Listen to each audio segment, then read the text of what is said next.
இப்ப குழந்தை எல்லாம் போச்சு. அர்ஜுன் அம்மா யாரும் கேட்க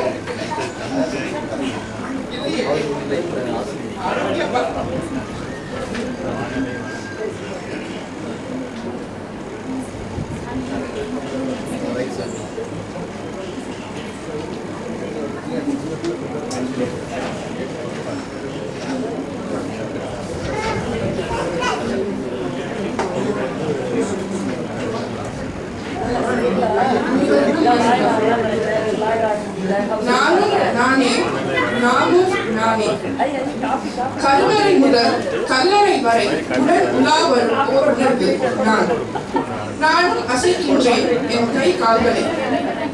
நானும் உணர்ந்தே உரையாடுகின்றேன் நம் நற்சமத்துரையாடல்களை.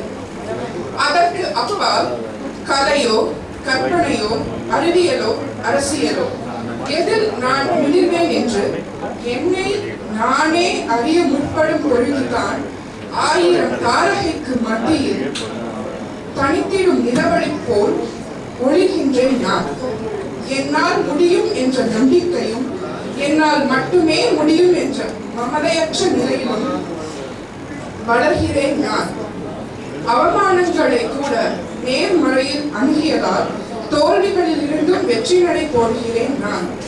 நான் பிறருடன் என்னை ஒப்பிடாமல் பிறருக்காக என்னை அர்ப்பணித்து வாழ்ந்தால் எங்கும் தேடி தேடம்னா தேவனை எனக்குள்ளே கண்டுகொள்கிறேன் நான்.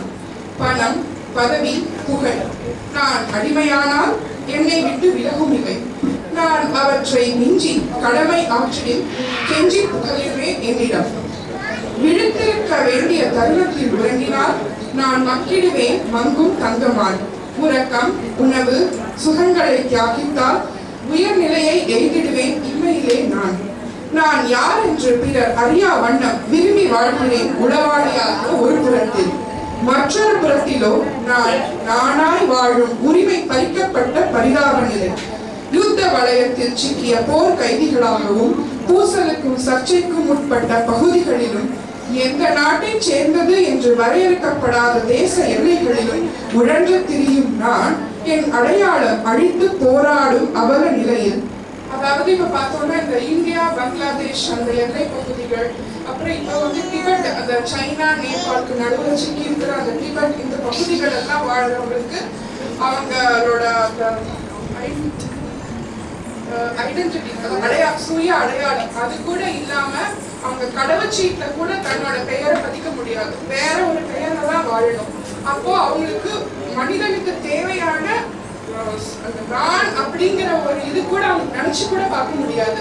அடிப்படை தேவையான மின்சாரம் இந்த இதெல்லாம் இல்ல, அதெல்லாம் ஒரு புறத்துல இருக்கச்ச அவங்க நான் இவன் தான் இந்த இது சார்ந்தவன் அப்படின்னாலே அவங்கள கைதியாக்கி கொண்டு போவாங்க, இல்லைனாக்கா சுட்டு கொண்டுறாங்க. அந்த மாதிரி இருக்கிற இடத்துல நான் அப்படிங்கிற சொல்லக்கூட முடியாத நிலையில் இருக்கும் அவர நிலை. அனுஷனமும் அஞ்சி வாழும் நானாய் நீயும் வாழ்ந்து அனுபவித்து பார் இறைவா. நான் படும் பாட்டை உணர்ந்து நீயும் அழிடுவாய் தேம்பி தேம்பி. நான் என்னும் பொழுது அங்கே இணைவது உதடுகள் மட்டுமல்ல இதயங்களும் தான். ஆதலால் நான் என் குடும்பம் என் வாழ்க்கை என்ற குறுகிய வட்டத்துள் அடங்கிவிடாமல் நம் நாடு நம் மக்கள் என்றே விசாலமாய் விரிந்து பறந்திடுவோம் நான் நாமாய். நன்றி.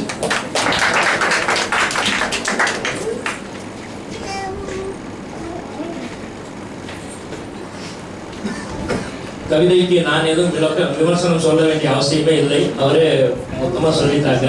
நன்றி சுவேதா. அடுத்ததாக இவர் அழகாக பாடுவார், ஆழமாக பேசுவார், தமிழில் வீறு நடை போடுவார், ஆங்கிலத்திலும் அற்புதமாய் சொல் ஆடுவார்.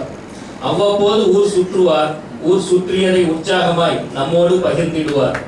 தாமிரபரணி நீந்தி வந்த தீரர் இவர், காந்த குரல் கொண்ட காளை இவர். சசிகுமார் வருகிறார், தமிழமுதம்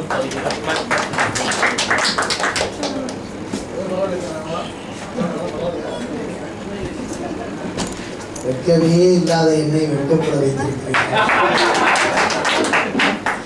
ஐயா, அனைவருக்கும் மறுமுறையும் வணக்கம்.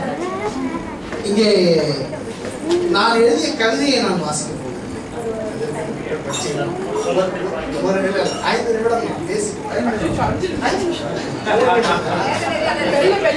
அப்படின்னா தான் நீங்க 5 நிமிஷம் பேசுவீங்க. அன்பு நண்பர்களே, நான் என்ற தலைப்பு மிக ஆழமாக சிந்திக்க வைக்கின்றது. ஒரு 7 வருடங்களுக்கு முன்பு ஒரு படம் பார்த்தேன், டவுன்ஃபால். அந்த படம் பேரு டவுன்ஃபால். அந்த படம் எதை பற்றி பேசுகிறது என்றால், ஹிட்லருடைய